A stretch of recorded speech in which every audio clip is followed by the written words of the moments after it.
Monday's murder is eerily like another domestic violence case from 15 years ago to the day. Jill Cahill, hospitalized after her husband assaulted her. He snuck into a Syracuse hospital and poisoned and killed her. In Liverpool, Justin Dallas was also awaiting court action after assaulting his wife this past summer. Now he's charged with killing her and her friend. It gets all of our attentions when there's a domestic violence homicide, a tragedy like yesterday. We're all thinking and talking about these issues.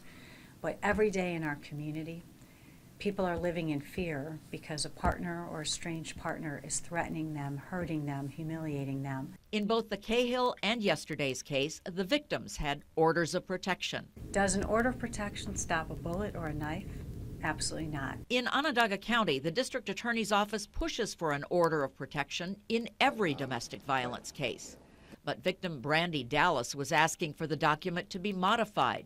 It was already being violated. They were going through a divorce, or she thought they would eventually be divorced, and they had two children involved that they needed to exchange custody. Investigators have talked to the man who drove Justin Dallas to the Liverpool home Monday morning. He's not considered an accomplice, and they have a pretty good idea of why the violence happened here.